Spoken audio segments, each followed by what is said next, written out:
So, like I was saying, you take the tiger's head, and then there's the elephant. Wait, never mind. We won't. We won't do it.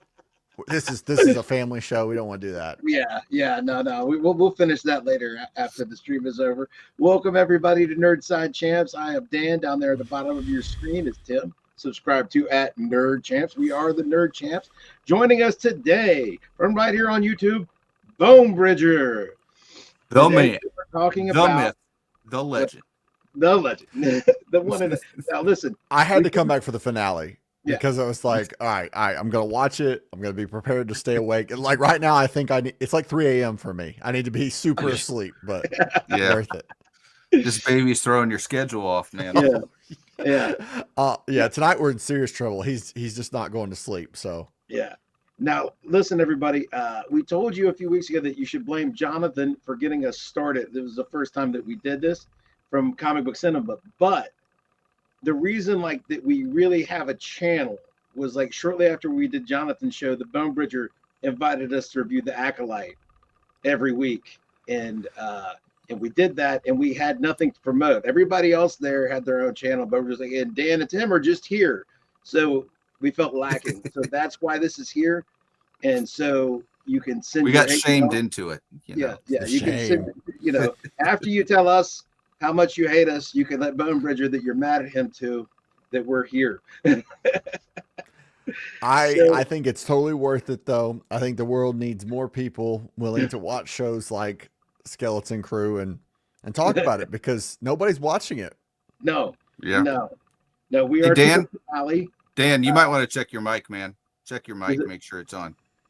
Is it not on? Hold on. It's not on, buddy. You guys go ahead and talk. Computer audio. Yep. I've had that happen. Settings. Yep. Audio. It's all good. Nothing better than a live show, folks. Yep, that's better. All right. Welcome to the party. Must have been a loose cord. I'm not. You still I don't know. All right. Yeah. All right. So tonight we're doing Skeleton Crew episode 8, the finale, the real good guys, and I guess the real good guys are us because we're still here, suffering through all of the bad Star Wars to talk to you. Oh, and we got more guests. Welcome, Travis. What's up? Hey. Sorry I'm late. All right. That's okay. So we just got started. So we are probably at least, now that there's 4 of us, we're like what, 50-60% of the viewing audience. Yes, we're Skeleton absolutely. Crew. We're all present and accounted for. So now that we're all here and the other 2 people might be in the chat, we can get into it. We can talk about this episode. We have some comments in here. We'll get to it in a minute. But initial thoughts, like, what has your reaction been to watching the Skeleton Crew, Bone Bridger? What have you thought? I kind of liked it, to be honest. The only thing that disappointed me, well, granted, now I approached it from this is a kid's show, but also this is the best we could get from Star Wars, I think, at this point. I think this is probably top tier Disney Star Wars, whatever that is. But I think the thing that got me was that season finale. I think they really had this season that was kind of building up cool. And then they just had this last episode and they had a chance for this villain to be really menacing and stick to it. And I feel like they pulled their punches. Like they should have had the kid have to tackle him out the window, or something like really crazy. Cause he was a great character. I think Jude Law's character was great. But I don't know. This is just what Star Wars is now. This is where we are. Yeah.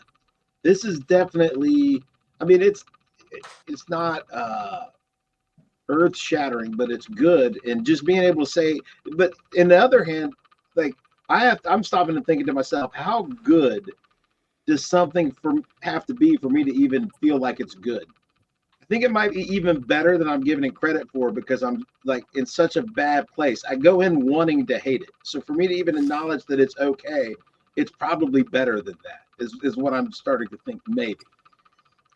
Travis, what have you felt about like you've been with us a lot, but now that it's all over, like what is your overarching feeling for the series? I think it's been the greatest Star Wars thing we've had in quite a while. Was it perfect? No, I don't think so. But I think we've definitely not had anything this good for quite a while.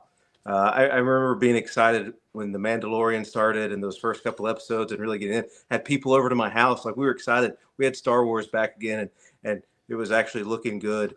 And so I feel like we've got some of that back here. Again, not perfect, but I think it's been really good overall. All right. Tim, did you have your out, and then we'll get into the comments and maybe do the recap after the comments. But Yeah, I mean, I thought that it finished, pretty well. I thought that the series start to finish was very good. I thought that they did very well. I think that Bonebridger hit the nail on the head when he said this is as good as we're going to get from Star Wars. I would say Star Wars and Disney needs to consider more of these type of projects if they really want to continue the universe and not just own the properties. I think that's really there's a difference, right? There's a difference between just owning Star Wars and making theme park and selling the merchandise and actually trying to continue to grow the universe. If they're going to continue to grow the universe, they're going to have to do it with stories like this that are still captivating stories, but kind of leave the canon alone a little bit. I think that's kind of the most important thing to me right now that's one of the things that I didn't like about all the other stuff, right? I didn't like Obi-Wan. I didn't like the Acolyte. I didn't like Boba Fett. I didn't like all that stuff because it was really messing with stuff that we had thought for decades about the canon. And so when we kind of push that to the side and say, can we just have a fun adventure story in the Star Wars universe? That's what I think Disney needs to focus more on, are these kind of stories. So yeah, I mean, this is kind of what Star Wars is if they're going to continue owning it. That's what they need to be focused on, I think. I'm going to run through these comments and then we'll kind of recap the events. John Stowe knows nothing. I loved how the episode came to a natural end, but I hate that there was no setup for anything else.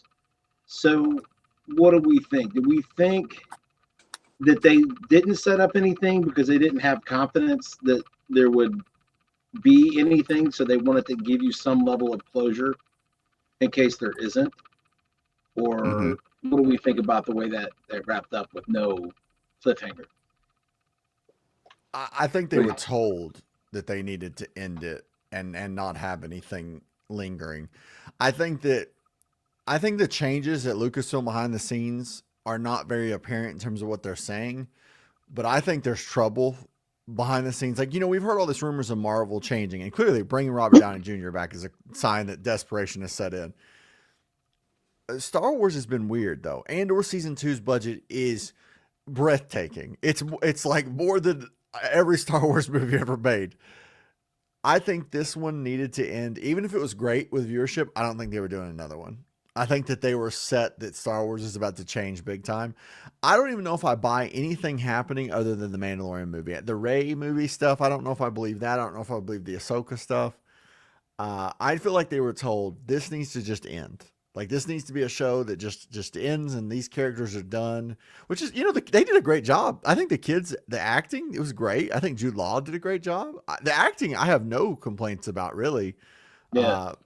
It's a shame. They did a good job, and I hope they feel like they did a good job, because this is one of those situations where, like, everyone involved actually made a good show, and they didn't, like, self-sabotage. It's just Star Wars is in rough shape. Yeah. Yeah, and Dan, while I'm working on my pontification, work on your audio, because I hear some kind of a rattling thing. I don't know if it's your mic or something. There's something rattling when you're talking. But anyway, while I think the same thing, that this kind of coming to that natural end was kind of a good thing. But one of the things that I didn't like about previous series is that they kind of went into that whole thing about setting up a season 2. I mean, that's the Acolyte. That's what it felt like the whole time, is they were just setting up a season 2. It didn't feel like it was going anywhere. Didn't feel like they had any direction. Didn't feel like they had any idea what they wanted to do. They just completely and totally went with the idea of setup in mind. And then even in Ahsoka, right? Even in Ahsoka at the very end, they had Ray Stevenson standing there on the end, and it looked like they were going to set up, kind of future seasons for that as well. And so I don't know, man. I'm really glad that they did kind of come to a natural end on this. One of the big things, though, is I don't think they really could have continued. We're talking about a series that focuses on kids. Those kids are going to grow up pretty quick because they're pretty young. So this would have been one of those things that would have been hard to keep going for very long, unless you're going to do something like next year, which we know they're not going to. So I think that Jude Law's character was fantastic. I think that his acting in this show is fantastic. This is kind of what we expected when we saw Carrie Ann Moss was going to be in The Acolyte, right? We expected, it's a big name actor. They're coming into Star Wars. They're going to actually do something. And then they killed her in the first 5 minutes of the show. So It was good to actually see an actor act in Star Wars. That was good. But I don't think there's going to be a setup for anything else. I think the Skeleton Crew was a one and done. That's what I feel like. Travis, do you think we're going to see any more of these kids? I'm feeling that, like you guys, that we're probably not. I mean, I think it'd be fun to see them, even if they found a way to tell a good story with those kids older. That would be neat to see. But I feel like they were setting this up to be one and done, and I think that's okay. I think sometimes maybe we have gotten to the point in media where we feel like everything's got to be a setup for something else. If you remember way back in the beginning of the MCU, Iron Man 2 had so many things that it was working through to try to set up something bigger than what it was. And some of those best stories early on were they just handled what they had. They handled what they had, and they didn't have to tell a story that connected to everything.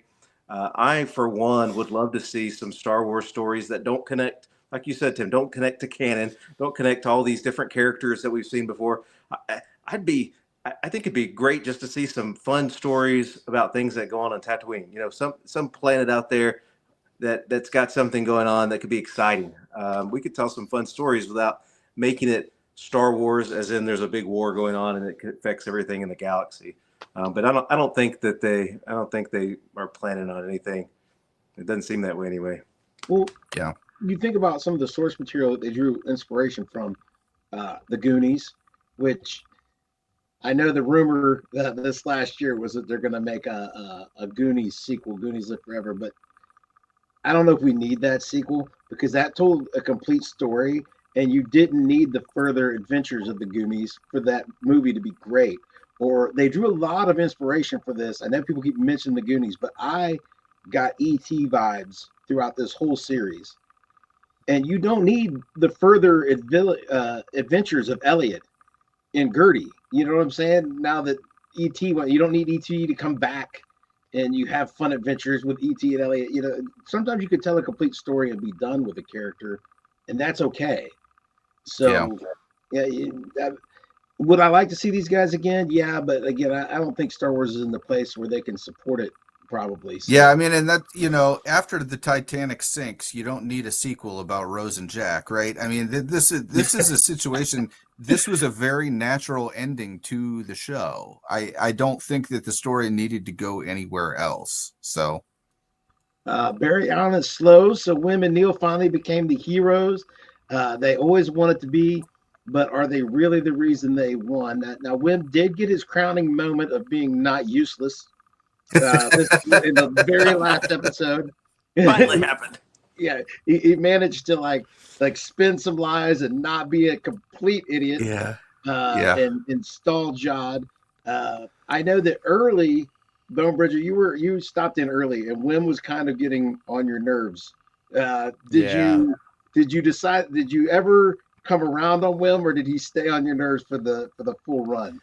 He stayed on my nerves, but I guess that's just what he's supposed to be. I just accepted that that's who he is, and that it makes sense if you look at the way they live on that planet and the parents and that whole thing. It works. I think this show would have been very different for me if they didn't quickly get off the planet. Like, I'm glad they did, and I'm glad they introduced the like pirates and stuff, because that was very needed, desperately needed. I mean, it's just interesting that they made this show when they know, regardless of how Star Wars is doing, kids aren't watching Star Wars and kids aren't watching Mhm. Disney Plus, which is kind of ironic. You'd think Disney Plus was like the big demographic for young people, but they watch Netflix, which is just that's mind boggling to me. But that's just where they are. Yeah, not my favorite character.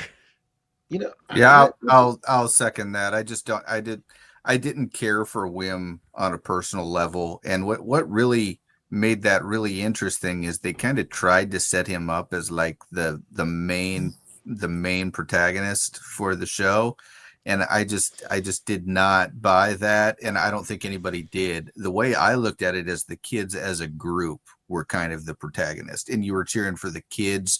You weren't really cheering for Wim.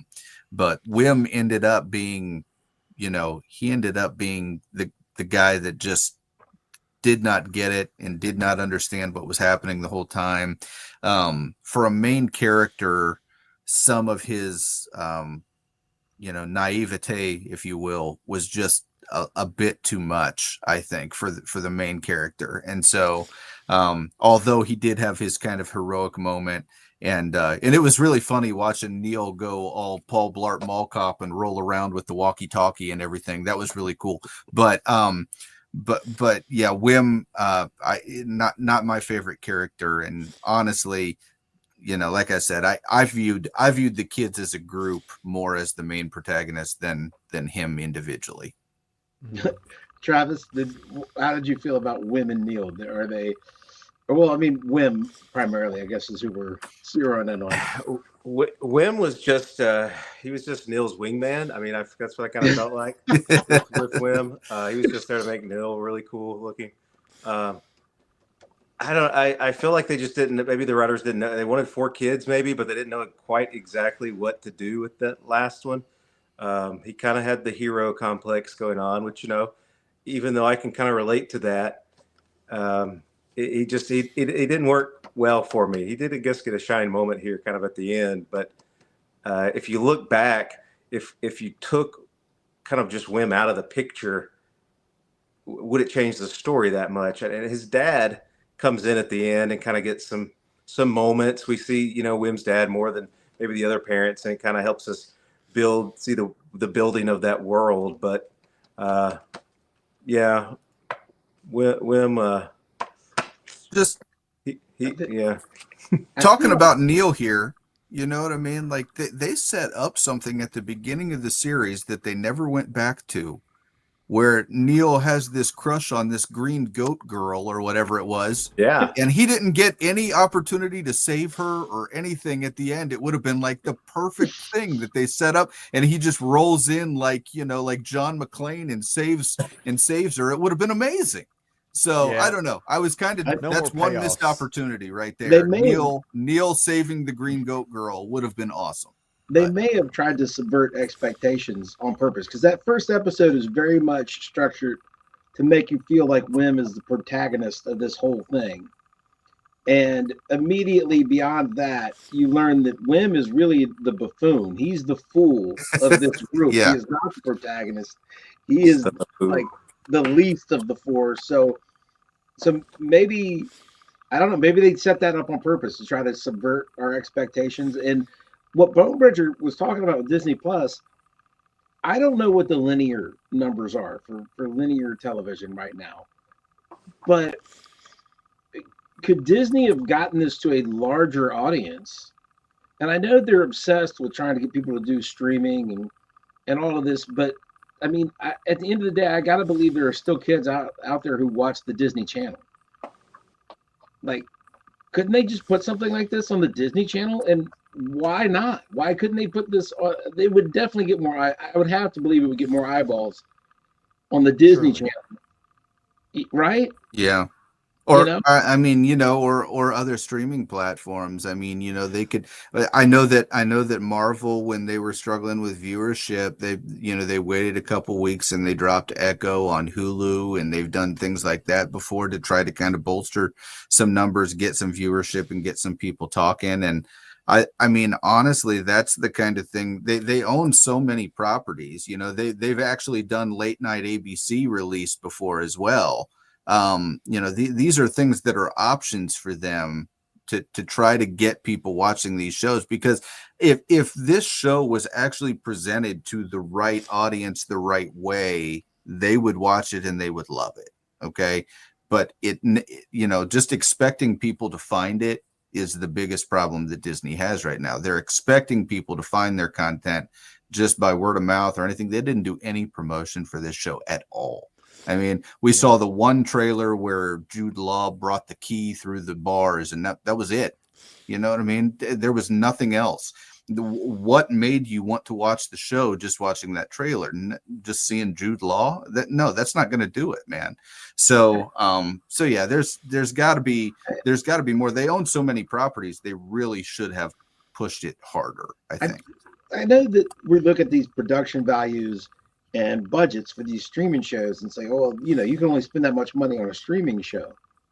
But I really don't understand why, because streaming is like the least profitable avenue to release any of this. Why couldn't this have been a mini series on ABC? Why couldn't any of these be I know why Andor maybe couldn't. It's a little too adult. I mean, you don't want a 10 o'clock drama on broadcast television to be about Star Wars. But this could have been like an 8 o'clock Monday night prime time. They were only like 30 minutes. This could have been like a Star Wars sitcom that the family could have watched on ABC. I mean, am I crazy? Do we still is the Wonderful World of Disney still a thing that comes on Sunday nights? Does that still happen on ABC? I mean, I remember that from when I was a kid, but I mean that seems like a perfect time to show something like this. Exactly, that's the kind of thing I'm talking about. That definitely could have happened. You look at the business end of this, Bumpers. Why do they want all this content to be purely on streaming? I've been baffled by this for a while. Disney is just hell bent on, we are going to compete. They used to say we're going to beat Netflix, and then someone realized that's just never happening. And now they say they want to catch up, and they think they can. And so they're just trying to make streaming work. But the only thing that works for them is Hulu. So that's kind of the irony there, is their Hulu shows do amazing, but they're not Disney standard shows. They're The Bear, they're The Greats, they're all these shows that kind of, no Murders in the Building, that kind of stuff. Murders in the Building is a huge success. They expect the Alien show to be a big success. The Alien show will have easily 10x viewership of what Skeleton Crew got, and that's kind of crazy. That's really shouldn't be the case. Star Wars really shouldn't play second to franchises like that. It shouldn't be. I don't know. It's the streaming part of it still loses money. The only way that it makes money is if they count it weird. They have to count it real weird and do some funny business. And it's long term, is that going to work? Is this Andor season 2? Are we going to count that? And it's what, $350 million budget or whatever if you count it all together? Well, what I saw, Andor, both, you add the 2 seasons together, isn't it something like $600 million for the 2 seasons? It's crazy. It's it's more than the budget of most any 2 movies they've ever made, if you don't count Rise of Skywalker, because apparently it had a $400 million budget. Which, where did they spend it? I don't know. Maybe I'm telling you, if Billy D. Williams didn't get a huge check, he better have. That's a great point. He better have gotten a good check. That scoundrel. Yeah. He got completely disrespected when they didn't call him to be running that gambling planet in The Last Jedi. What a waste! Are you kidding me? He was right there. He was right. Opportunity missed. There. Yeah, you could have changed that whole story, and the reason they go there is because they're actually trying to get a weapon or something for the rebellion. So something cool. Yeah. And you could have had the Empire or the First Order try to get him, and Billy D. Williams saves him. That could have been epic. Okay, you could keep the whole Luke thing, right? And you still alienate at least half as many people as the movie alienated, right? But if you pepper in Billy D. Williams, you get half of those people back. It at least alleviates the pain, as long as he's cool and isn't Yeah. As long as they don't make him lame. Yeah. Johnston knows nothing. Am I the only one who would watch a standalone Jod Silvo Crimson Jack series? I would watch that. I'd watch that. Watch all day. that. Yeah. Yeah, Yeah. I would do Mhm. that. That's a great idea. I mean, he's a very redeemable character, in the Yeah. show, because honestly, his motivations were very clear from the beginning. He's a scoundrel, he's a loser, he's all those things kind of rolled into one. I think it was played very well, and yeah, that character is something that we could definitely see more of, but apparently we're Yeah. not going No. to. So, In our headcanon, and all of our headcanon, he gets away, right? He doesn't of he course, doesn't get rounded up by those X-Wings, right? I mean, he gets off or in it. blown up. Oh, You easily. know what I mean? He Yeah. got Yeah. away. Yeah. Yeah. Like he finds some New Republic pilots and he's like, I'm not the guy you're looking for. And they're Yeah. like, you're not the guy we're looking for. And boom, he owns an X-Wing now or something. That's gonna be what happens with That'd be awesome. Yeah. I like how they didn't flesh out a whole backstory. Like they gave us a little bit, like, okay, this is kind of where he came from, but they didn't like Yeah. throw it all at you. And I like that left some of the mystery there. Like, okay, we got a little bit, but we don't know it all. We don't need to know it all. So Yeah. I'd watch Yeah. We watch stuck through the Acolyte with you, Bone Bridger. And one point that I had last week was that this kids show showed us the moral gray area, the ambiguity of morality way better than the Acolyte ever managed to. Way better. Yeah. Yeah. Yeah. Way better. Yeah. Yeah. And that's, this character right here is exactly who they were trying to portray in the Acolyte. They were trying to portray someone that was conflicted, that actually had bad roots and actually had an ambiguous past and all. They were trying so hard to do that in the Acolyte, and they failed so miserably. And this is the kind of character that they were trying to do. It was just done so much better. And so, yeah, I agree with Travis. I don't like that. I wouldn't have liked if he just sat there and pontificated about all his whole story, and gave us the just the monologue. That's not what anybody wanted. We got enough of the story, and I think that's it. I mean, and that was the problem with Obi-Wan. You guys have brought up Obi-Wan. Like we didn't need to see that. We didn't ask for that. Yeah. We didn't want that. Just let some things be a mystery. We don't need to know how he spent all this time on Tatooine. Right. Yeah, exactly. Yeah.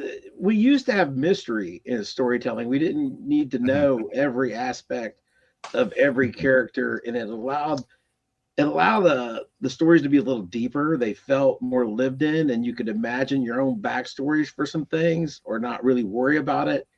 And that's missed. Nowadays we get into the minutia of everything, and it's boring, really, is what it is to get it's like history class for fiction. It's not.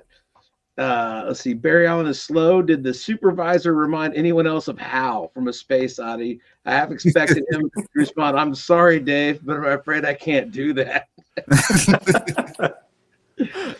Now the eye does kind of look red. like he did kind of look like it. You know what Yeah. I mean? The big red light, and so yeah. I mean, I I was guess hoping- I see that.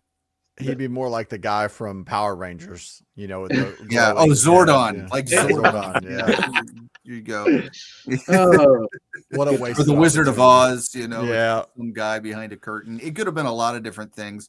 The droid seemed to be the natural choice. We've been talking about it on here for a while, right, Dan? I mean, we said this is an old TOS thing where it's an old trope from TOS going back years, and of course A Space Odyssey. This is another one. So yeah, it's been done before, and it didn't need to be a surprise. It didn't need to be this big reveal. So that's why I was kind of glad that it was just exactly what we thought, and it was not important to the story at all.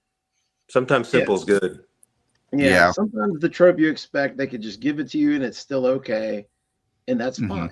And it gives Yeah. us some foreshadowing for our own future when the AI overlords take over. Yeah. It's a little demonstration, like Jod tells her that she asked too many questions, and the supervisor says that is true. Compliance is key. That's maybe the lesson of the whole series. We need to take that away, that our AI overlords are telling Compliance us is key. right, and then we'll all be happy as long as we comply once the AI takes over. Barry Allen is slow. All in all, good adventure, good story. more of this eye on your franchises Disney. More of I think this, that's more supposed of to this be on your in. franchise. in your In your franchises. There we go. Yeah, that's Tim can fill it. So more of this. I mean, but here's the problem. Do we feel like this will ever find its audience? I mean, are they going to just? This seems like the kind of thing that's going to have a cult following like 5 years from now. And then someone is going to push to get like a sequel series of these kids like 10 years later. That's what it feels like. That's what it feels like is going to happen. But yeah, I don't think there's going to be, unfortunately, I think there's a lot of people that are just discounting all of Disney Star Wars right now and can't see anything good happening. And I would, to them, I would point to something like this and say, this is something that is done right. If we could get more of this from Disney, it would be good. Unfortunately, I don't think this is the kind of stuff they're going to be focused on though. So I think they're going to try to get us more sequels, more prequels, more in-betweener stories, more that kind of, that seems to be where they want to live right now, even though it's kind of ruined things. So Travis, do you think people will ever? Do you think this will ever find a larger larger audience? I'm not so sure it will, and I hate that. But maybe, like Tim said, years down the road, we get more of an audience, and people are wanting to see something more from these, and come back to that story. But even like the friends that I have or the people I'm around, I'm like, hey, have you checked out Skeleton Crew? And they're like, what? I'm like, the new Star Wars show, and they're like, oh, is it any good? Like, already, yeah, we're already there. Like that's where we're at, and so. Word of mouth though will only get some of my friends to watch it. Will it ever get that cult following like we see with Goonies maybe, or all those great 80s movies, Gremlins, Ghostbusters, whatever, Back to the Future? I don't know. If it does, I think it'll be too much too late maybe. Yeah, like I don't know. Does anybody see a path for Star Wars to regain its audience? Like what kind of project would bring the audience back? Like what would it have to be? A movie? Would it have to be on linear television? Disney Plus isn't going to bring Star Wars back, right? Because Star Wars covers such a vast universe. There are so many unexplained and untold stories throughout this entire world. There's just so much that you could do. I feel like Disney trying to focus on continuations or, kind of filling gaps in the stories that we already know is what's getting them in trouble. They need to get away from that, and they need to move toward, kind of find something else in the universe somewhere and focus on that. But that's not what they're going to do. Because they think everybody wants to see. But here they've done that here and nobody watched. So yeah. It's because of what they've done before. But you have two sinking ships trying to save each other. You've got like Disney Plus wants Star Wars to save it, and Star Wars is trying to save Disney Plus. I mean, they can't. They're both at the bottom of the pit. There's nobody pulling up here. There's like Bonebridge. What would you if you like had Star Wars to somebody was like? Would it be a movie? Is it linear TV? What could they possibly do? I actually think the whole idea of a connected TV Star Wars universe would be cool in the same time frame, but you've got to get away from where we are and you've got to go in the future. I've always been upset that they always go backwards when going forwards is way easier. The stakes are off the table. You don't have to end like the Acolyte undoes, like it ruins so many things about Star Wars. Like it's just unraveling things. It's like the Hunger Games prequel. It completely ruins the Hunger Games. The Star Wars, if I would just start a TV series set in the future, establish a new point in time with the universe, and it's easy for me because it'd be Grogu grown up to Yoda age, and that's your character. You get one character, and that would be the one because it could be 700 years down the road or whatever. It could be 600 years down the road. Yeah. And it could be a new Jedi Order. It could be Grogu. It could be a new you know, and maybe it's a time where everything's great and peaceful and wonderful, and that just can't last. Like that'd be a simple story to tell. Like there are no Sith, there's nothing bad. Show like that everything's wonderful, and out of that show that like things start to, you know, you could Yeah. tear it down, and you have your character all grown up, because you eventually can't use Grogu over and over like this. Like that, there is coming a point where I think you've got to like do something, and that is an opportunity to say, okay, well, 700 years from now, no Ray, no nothing, and that character can stick around for a while. And if you do it right, Yoda in the prequels was cool. If you could Yeah. do that level of a Yoda, but even more important, like a younger Yoda, which is who's actually in charge, like not just kind of saying one-off things to people. I don't know. Yeah, That'd be not cool. walking around with the cane But and like, you just got to get so far away from everything. And then you could use the history aspect of like the Sith they're trying to rebuild, like the idea of an empire again. You can just use the empire again because it's the idea of what it was. You know, you could do Mhm. all these things. I would love to see it go there, but you know what they're going to do? We're years Yeah. from them rebooting and just redoing every single one of the movies. Like Exactly. just 4, 5, and 6 are going to happen again. I just don't know when. Or dare we say it? Don't say it. It's like Beetlejuice. They're going to introduce a Star Wars multiverse. I know oh, that God. this is something that Yeah. Disney absolutely Let's do loves it. to do. And Oh. like I said, that's one. We can't say it 2 more times on this channel, guys. We can't Right. say it. Hey, Okay. there it But, is. They're doing that for sure. But absolutely, that is they believe in all the wrong directions with that, and you're dead on right there with that, Bone Bridger, for sure. But like Yeah. that future show, would you put? I guess you'd probably put it on Hulu, right? I mean, you can't put that on Disney Plus. I think you do it on Disney Plus, but you have to theme it right. I think it's got to be a Star Wars show geared in a way where it's like, okay, the people that love Star Wars that are willing to give it a chance are adults.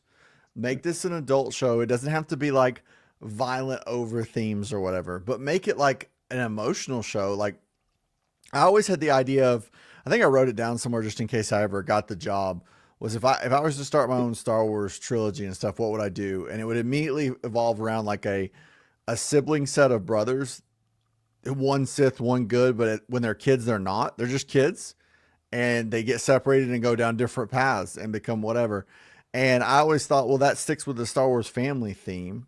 And then when I saw what they did with like what did they call it? The Yeah. I was like, no, that's not what I was thinking. I was just thinking of a simple story of like how the Sith guy ends up like Vader did to save his Yeah. brother in the end, not to turn good. He like Vader doesn't turn good in Star Wars. He just saves his No. son. Like that's the only Yeah. thing he really does. He's not like good in the end. He saved Luke. And I was like, that's kind of the foundation of Star Wars. I like, it'd be really cool to like do a story in that vein with a brother set, you know, and they just turn out the way they do because of the paths they're on, not because of who they, you know, really are. But then I saw that and I was like, okay, never mind. Well, this whole Rey and Diome, this is just, I mean, like, I don't know, man. Do you see a possibility for Star Wars to regain a fan base? Do you think there's a way to do it? I think there's a way that it can be done, and maybe it is through TV, and maybe it's streaming on Disney Plus or Hulu, but it's got to be done a lot better advertising wise than this, and a lot better marketing with stuff like, where's my Neil stuffed animal? I'm still looking for him. Yeah. I mean, you know, we can say I've got a lot of negative things I can say about the prequel trilogy. Yoda was very cool. There's some positive things there, but I remember in high school and being younger and the excitement of a Star Wars movie coming out. I think they come out like they release them every 2 years. Yeah. That was a big event. It was big. Mhm. And I think what Mhm. we're seeing with Marvel and now with Star Wars, we're just oversaturating it. There's so much content, and especially with Marvel, all the shows and everything you've got to keep up with just to see the next movie. I think we've got to unsaturate the market and let it sit for a little while, and then maybe we can get some of that fan base back and some of that excitement Yeah. back. Yeah, Disney does not understand the idea of space between projects. They just Yeah. don't, and they don't have the patience for that. If they're going to own Star Wars, they want to release Star Wars constantly. And our good friend John Automate said something that stuck with me when we reviewed Ahsoka, guys. He said Star Wars doesn't feel like an event anymore, and that is like dead on how I feel. And Travis just used the exact same word. I think that's exactly how it is. I mean, this show, there was no pomp and circumstance around it. I mean, there was absolutely nobody that I talked to that even knew what this show was, what to look forward to, if it was something they should watch, if it was something they shouldn't watch. They had nothing. And if you're gonna own Star Wars and not promote it, why are you even doing it? That's kind of my thing with Disney. If you're going to own it, and why are you even releasing the Skeleton Crew if you're really not going to try to get people to watch it? So I don't know. It's definitely a weird conundrum that they've put themselves in. This show, it wasn't perfect. There were some holes in this last episode, but I don't want to delve too deeply into that, because the key thing I want people to take away is that this was a very good show. This could have been a first step towards repairing relationships with the fandom. This could have been like, here's a good show. The problem is that they've already burned through the goodwill so deeply that nobody's watching it. They didn't tell anybody it was there. They didn't promote it, and they're still not capitalizing. Like Travis said, that they have an Onyx Cinder Lego set, but there's no SM33 minifig. SM33 would be a perfect character for a Lego set that you build SM33. Yes. Mm-hmm. I mean, that they make those where you build Iron Man, or you build SM33 would be perfect. And people really he's Long John Silver, but a droid in Star Wars. Mm-hmm. I mean, and Neil is perfect. Like, I haven't seen a Funko Pop. I haven't seen anything. And these are opportunities wasted. And I did do some research this week, guys. I actually Googled some stuff. Nice. Lucasfilm. Yeah. See? Hey. Watch out. Yeah. Now, I got varying numbers, but the range that I was able to find is that Lucasfilm employs somewhere between 800 and 1,500 people. So Lucasfilm has, let's call it 1,000 full-time employees. Now, when George Lucas owned Lucasfilm, that meant that he probably had a smaller staff, right? Call it 700, but he had like 800 full-time employees whose full-time job was to do whatever he thought of. If he dreamed up some new shit, that's what they were working on that day. Or if they subcontracted ILM to do some effects for some other guy's movie, that's what they worked on, whatever. But then when Disney buys Lucasfilm, now you're owned by Disney.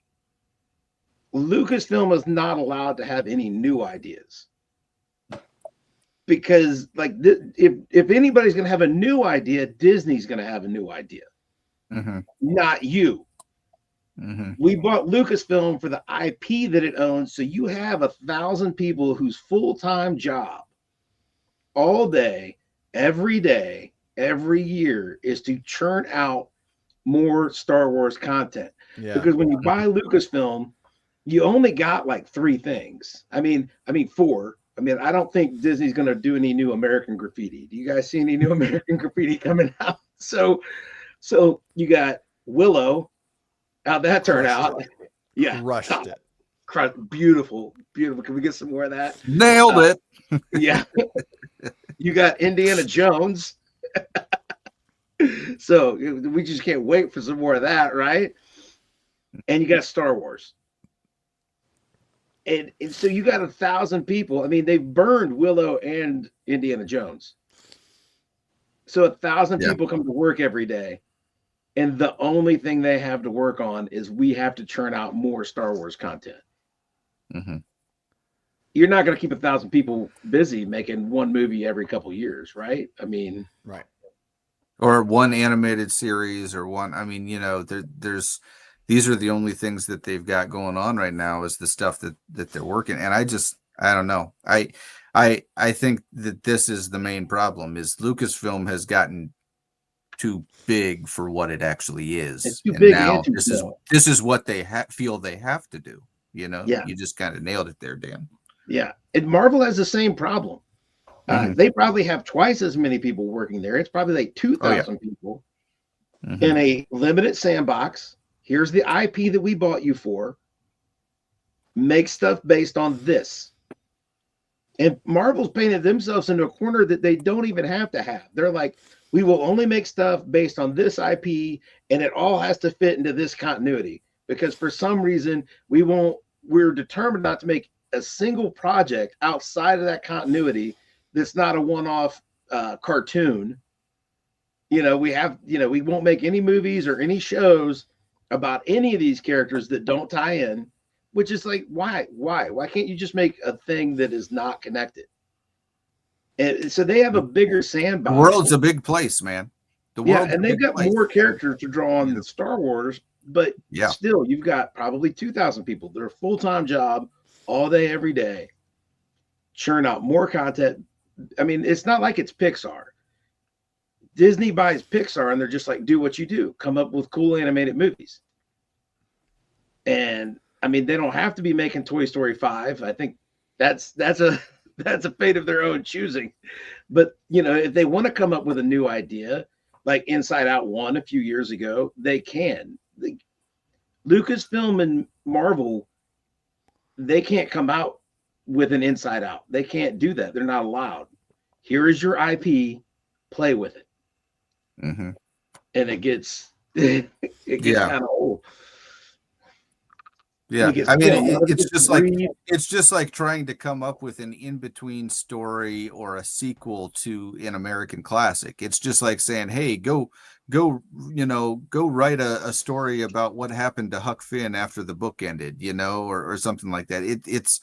It's something that's well established. It already has its own fan base. People have already kind of put the story together in their mind, and now you're going to change it. And I just feel like now that's something that's kind of getting old now. The first time they changed it, it was like, okay, at least it was George that changed it. You know what I mean? I'm not a fan of a lot of the stuff that he did, but at least that was George. Now it's not even George. It's just Kathleen Kennedy says to whoever the intern is that just got promoted, hey, you're in charge of the story for this next project. I mean, that's not how this needs to be going. There's a lot of Star Wars people. There's a lot of Star Wars people that have done right by Star Wars recently that they just seem to not be utilizing. I love a lot of the stuff that Jon Favreau has done recently. I love a lot of the stuff that Bryce Dallas Howard has done recently.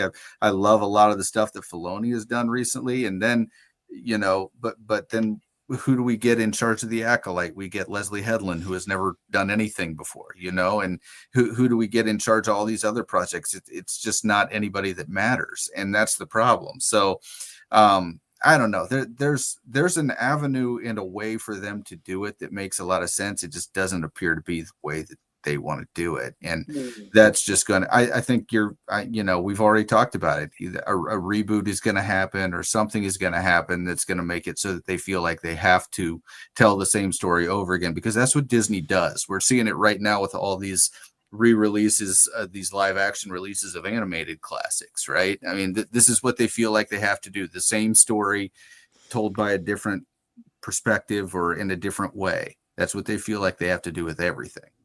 I don't know. The only way that I would watch a new version of the original trilogy is if they went the complete opposite way and made an animated version. I'd watch a cartoon, but I wouldn't trust Disney to do it well. I mean, it would have the message, like stamped all over it, and until Kathleen Kennedy's not in charge, nothing's gonna change. Like that's. I feel like at the end of the day, there's just nothing really changing behind the scenes. I even felt a little weird in this last episode. I was like did the rebels have to show up and save them?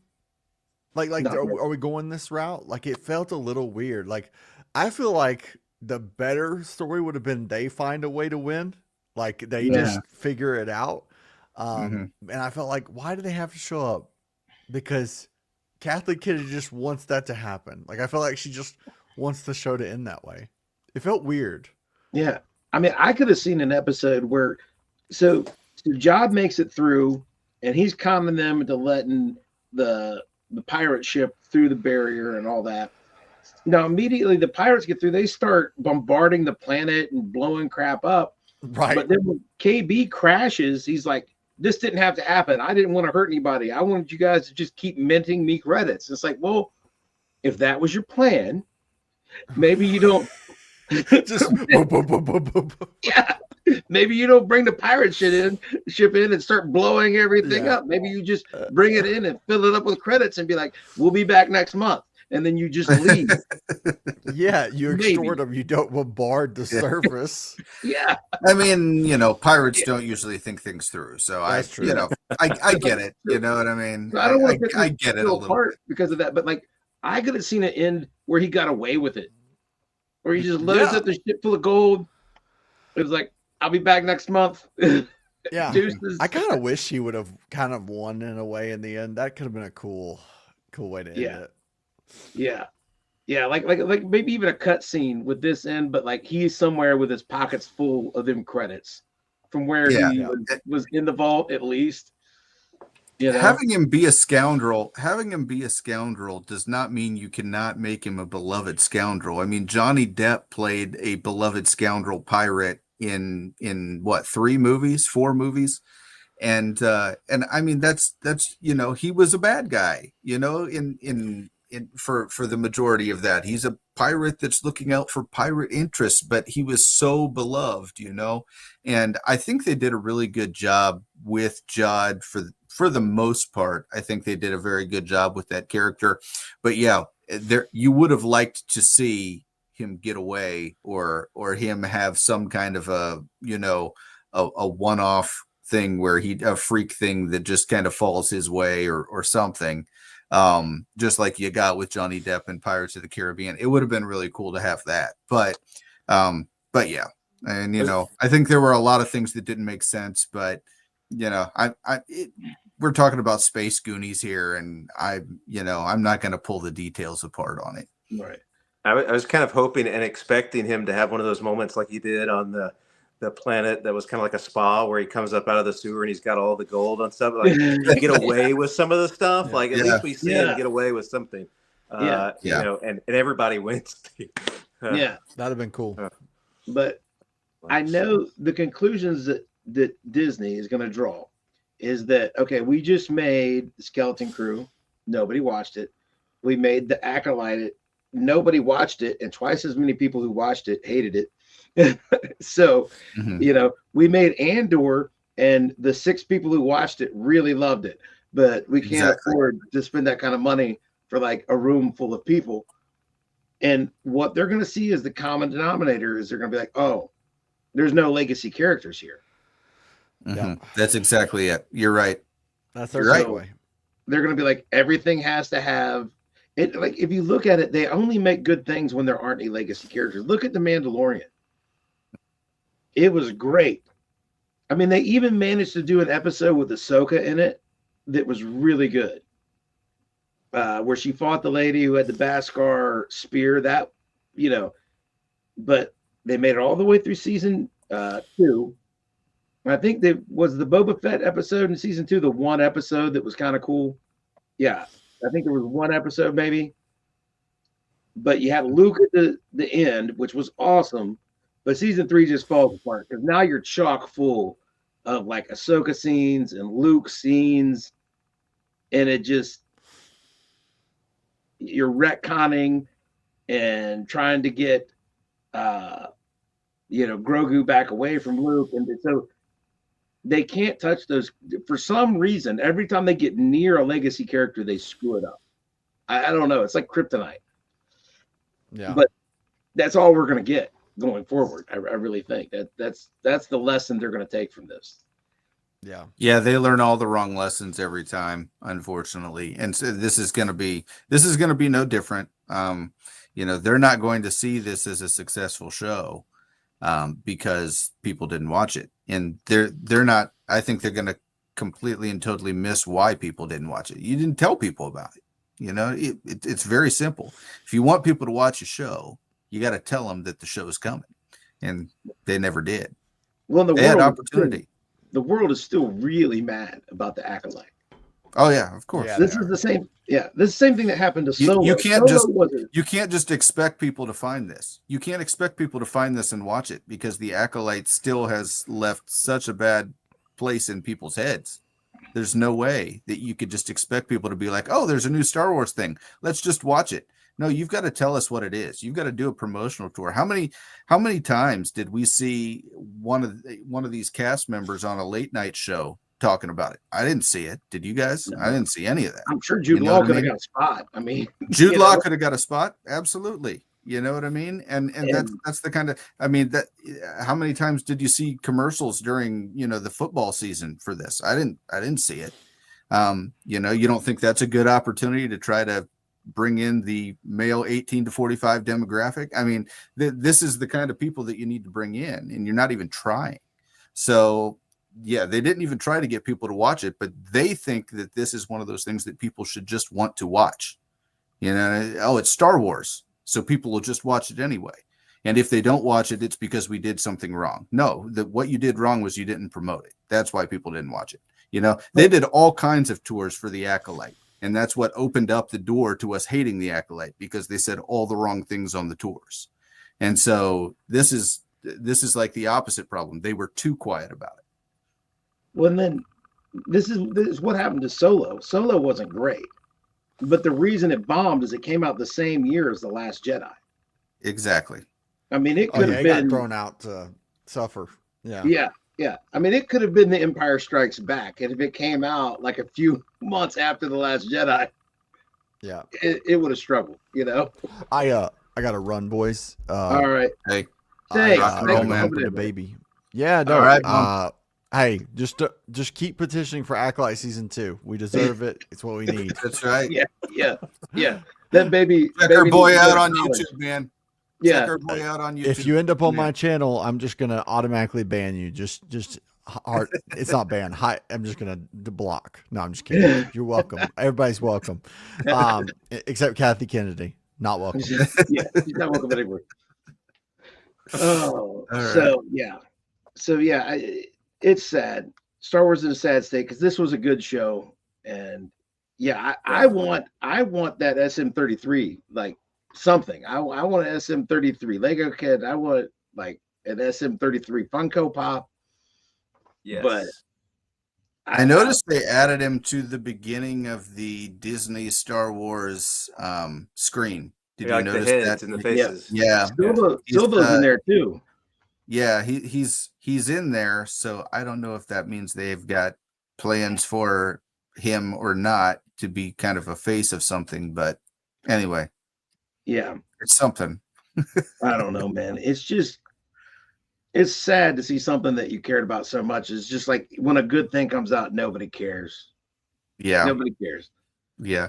I mean, it's just like that with Marvel. You know what I mean? I feel like if anything good comes out, Marvel, it's almost like, but does it really matter? You know what I mean?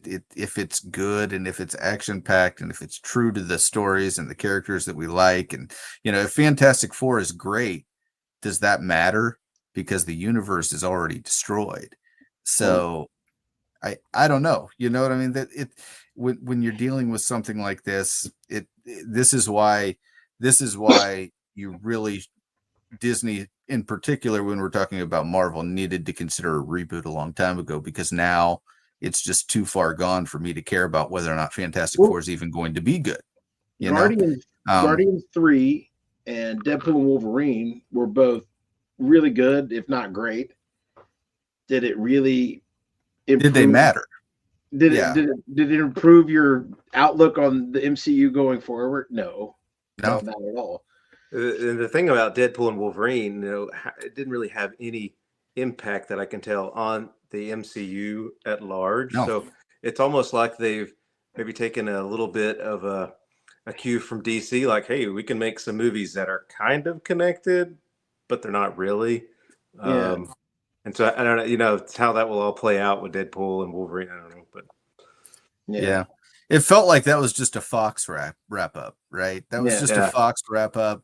They're just like, okay, so this is, we own this now, but we can't transition into it until we technically close it out. So we're going to close it out in a blaze of glory, and it'll be amazing. And then it will just absolutely not matter to anything that you watch moving forward. But at least it'll all connect and make sense. That's the only thing that they cared about. And so Well- now, you know, if we see Deadpool again in something that matters, I think it will not be as good of a movie.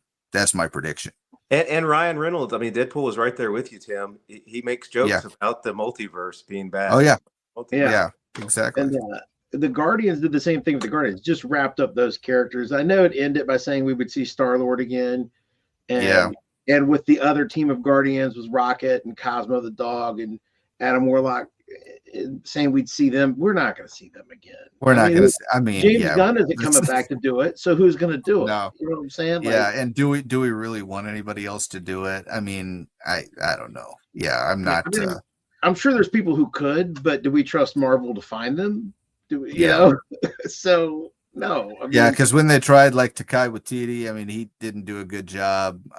You know, anybody that they've tried to kind of fill in what James Gunn did has just kind of been a miss, and so I just don't see that happen. And that's the kind of problem that we have with there, and it's the kind of problem that we have with Star Wars. I mean, it's just if you get something good, it just doesn't even matter anymore, and that's the problem. You know, I want to have something where I'm thrilled to see what happens next. You know, I'm really excited about the project that I just watched. And now I have a different piece to the puzzle so that when the next project comes out in 4 to 6 months, I'm really going to be stoked for that. It's not like that at all right now. You know what I mean? If I see this Captain America 4 movie that they got coming out and it's terrible, and then I go see Thunderbolts, which will be mildly entertaining, and then I see Fantastic Four, which is a coin flip. I mean, I can't see me from project to project being excited about any of those and the potential that's coming down the line with them. You know what I mean? I remember after Iron Man 2 when I saw the hammer and I was just like, oh boy, they're actually doing it. You know what I mean? That's gone now. That's not even a thing anymore. Right? They're not trying to connect from movie to movie to pull you in and hook you to the next movie anymore. They don't even care. well, they don't have anything. They've emptied the Yeah. toy box of all the characters that you care about, Yeah, and they don't want to reboot. So yeah, you know, Yeah, And we, the they kind thing of they hobbled together Kang the Conqueror, and then that all kind of fell apart because that Yeah. guy got yeah. fired. Jonathan Majors. Yeah, Yeah. And Well, but then, even then, even it before you didn't got- feel like they were connecting everything. well, Yeah. and everybody had already given up before he got in trouble because people were so mad that Ant-Man beat him by Yeah. himself. Push over. So they'd already nerfed him. People were already mad, and so that just gave him an excuse to walk away. And the characters that they do have left, they've given us so much lackluster stuff. You don't even want them to touch them. It's like the Fantastic Four movie's coming out, but you feel protective of the Fantastic Four. They've already been in some very bad movies. You're like 3 man, of don't- them. Yeah, you're like, don't do this to them again. Come on, man. They Yeah. only got so many shots before the public at large just gives up on the ever-loving blue-eyed thing. And if the Mhm. public at large doesn't get to fall in love with Ben Grimm, you're gonna feel bad about that. If he gets one more bad movie, like, is the Fantastic Four ever really gonna get its shot to be like big time movie? Yeah, This I've is felt bad. for the longest time that the Fantastic Four is not something in cinema that can stand on its own very well. I've always kind of felt like they needed to kind of weave within the fibers of the MCU to have somebody else to play off of, because I think that was the main problem with the Fox properties that they attempted, was they just did not, they were not able to get any kind of excitement built up around those particular characters. Marvel people love those characters, right? We love Reed. We love everything that Reed brings to the table. He's the most brilliant mind in the Marvel universe, and we love you know, Johnny and his, you know, carefree lifestyle. And we love Sue and the dynamic there with her and everybody else. And then Ben, and we love all of that. But, you know, they're the first family of Marvel. We always say that. But this is just one of those situations where the public at large has such a bad taste in their mouth from those bad movies. And the characters themselves just kind of need someone else to play off of. Whenever I would read the Fantastic Four comics, the ones that were the best to me are the ones where they would be working with Spider-Man, they would be working with the Avengers, they would be working with, you know, other people in New York. That those are the stories that I think we all want to see. And unfortunately now those stories are probably gone because most of the Avengers are gone. And that's unfortunate. You know what I mean? I don't want to see them. I don't want to see them working with the Black Knight. I don't want to see them working with Blade. I don't want to see them working with Moon Knight. You know what I mean? Or Ms. Marvel or Kate Bishop. I don't want to see them working with those. I want to see them working with the Avengers. And that's, you know, so it's going to be a pretty hard sell, I think. But Reed is the smartest guy in the room. He's the most brilliant mind in Marvel. And that's impressive when he's surrounded by Tony Stark and Bruce Banner and Hank Pym. You know what I'm saying? He's way smarter than all of those guys, you know. Like way smarter, you know. But when he's way smarter than scientist number 1 and scientist number 2 on the call sheet, you know, when he's smarter than guy in lab coat number 3, that's not as impressive as outsmarting Banner and Stark and all of them at the same time. It's not the same thing. And so when they're not there, and the thing is, like, he's super fun when he's doing stuff like fighting the Hulk, you know, and you know, other big powerhouses, when he fights Thor or something, you know, when the thing is going toe to toe with, you know, yelling his clobber in time and going against something really big, that's fun. You know, but all those opportunities are already gone. That's why they need a reboot. We've said it forever, but they're determined not to do it. Yeah. Is Daredevil going to be right. good? Yeah. Is Daredevil going to be any good, guys? Travis, did you watch the Born Again trailer that just came out? Yes. Is Daredevil going to be good, or are we being fooled?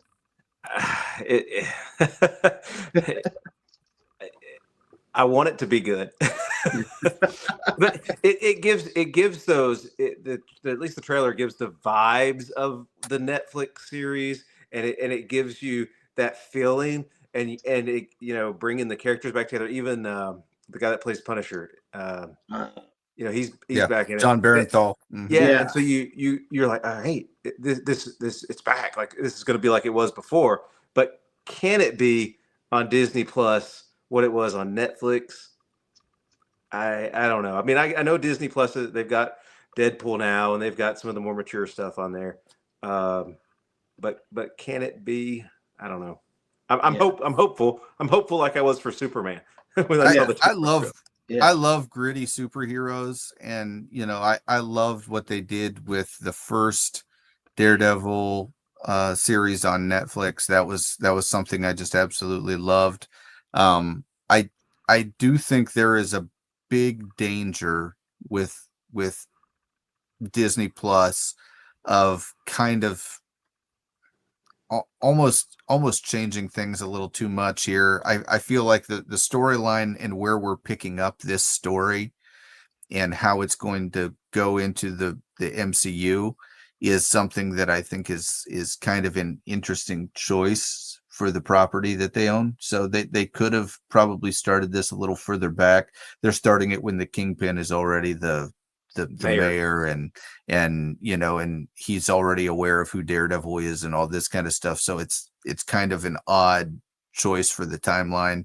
And then this is kind of like a resurgence of Matt Murdock. This is when, like, this is almost like his version of the Dark Knight Returns, right? Where it's just like he's been gone for a while, and he's, you know, we've had a mutual understanding between him and Fisk and all this kind of stuff. But I feel like now they're going to try to bring him back and kind of try to make it what it was. But the point of the Dark Knight Returns was that it wasn't the same. Okay, it wasn't the same, and it wasn't as easy, and it wasn't, So I don't know if that's the Daredevil that we want in the MCU, but we'll see. There was part of me as I watched it that was tainted because he was in She-Hulk, and Yeah, I just can't wash that out of my in the worst role possible. in the worst role way possible. Yeah, So against yeah. what the Catholic character of Daredevil was in the comics. Well, but not just the fact that not just the fact that he had a one-nighter with She-Hulk, which was weird, okay, but just him in that series alone, in the role that he played, was something that was a little much for me, because that series was kind of a little goofy. And he's not really a goofy character, so I don't know, but yeah. So, Dan, what do you think, Dan? Man, the trailer was good, but Yeah, I mean, it's like what, 2 minutes, something like that. For a series, it's 8 episodes. I mean, you can find 2 good minutes. You might be able to find 2 good minutes in the Acolyte. yeah. There were. The trailer wasn't bad. Remember? Yeah. We all saw Right. Trinity in the trailer, and we're just like, oh, right. Yeah. So, like, I don't know, Disney. I just don't like. And really, guys, like, I've liked more stuff than Tim. I probably like more stuff than you, Travis, because, like, again, like, Agatha All Along doesn't bother me. She-Hulk doesn't bother me near as much as other people does. Love and Thunder doesn't bother me. If you're going for a comedic tone, I will go with you. You know what I'm saying? I will let you be silly as long as I think it's being kind of funny. I will let it be. But if you're going to be serious, which this show is definitely going to be serious, they are not going to not be serious here. There's no way that this is not a serious show. Then you can't be stupid. You can be silly and stupid as long as it's still kind of fun, I cannot tolerate when you're being serious and stupid. That doesn't go together. So, and Disney, like, even the stuff I've tolerated and I let it slide, I can acknowledge that it is stupid, but I let the stupid slide because it's silly and they're going for a comedic tone. And I'm like, okay, they're just being stupid for a joke. I don't know if they can do anything that's not stupid anymore. Yeah. Stupid might be baked in, so I'm scared. That's basically where I'm at. The hopefulness makes me scared.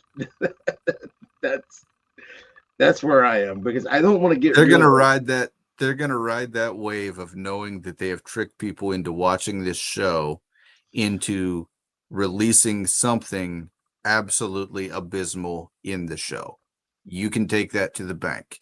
Now that they've tricked us into thinking it's X, they're going to introduce it as Y when we actually watch the show. And that's going to be the main problem. I can see it coming a mile away. There's something in this show that is going to absolutely bug all of us. And we don't know what it is yet, but they have tricked us into watching the show on this trailer. Which young Avenger do you think they're going to roll out? Oh, don't even speak that into existence. Don't even, but yeah, I mean, something like that has got to be what they're pushing, right? It's going to be a multiverse Daredevil show. It's what yeah, right. Yeah. He's gonna run into the Netflix Daredevil. Charlie Cox is gonna do some Patty Duke stuff. It's gonna be great. Team up. Team up into the Daredevil verse. Oh. Iron Fist might be there. Tim, won't you be excited? Oh man, Iron Fist again. What's his face? The Prince of Flowers, whatever his name was, Finn Jones. That was his name. Yeah. So. Okay, so I think we covered that. That was the biggest thing I saw that happened this week. Travis, where can people find you on the internet? You can find me on the internet at withtravis.com. You can also find me at With Travis on Instagram, and I'm on YouTube, but that's at Build with Travis because it's all Lego stuff. So all right. Awesome. Hopefully someday there will be a SM33 and you can watch Travis build it on YouTube. That's right. Yeah, we need that SM33. You can find Bone Bridger at Bone Bridger on YouTube. We'll put it in the description. It might already be there. And we will be back. Right there is Tim. Subscribe to at Nerd Champs. I'm Dan. We are the Nerd Champs. You are here. You are on our page. So you've already found us. Like, share, subscribe. Tell your friends about us. We will be back next week. Skeleton Crew is over. I think we're going to be doing a look ahead to 2025, and we're going to try to find things that we are actually unadulterated looking forward to, and talk about some of the things that we think are going to be good. We're going to spend every waking And moment. something we're excited about that we might be reviewing the week after, but we're not going to reveal that at this moment. Yeah, There we'll we tell go. you that next week. All right. See you guys. And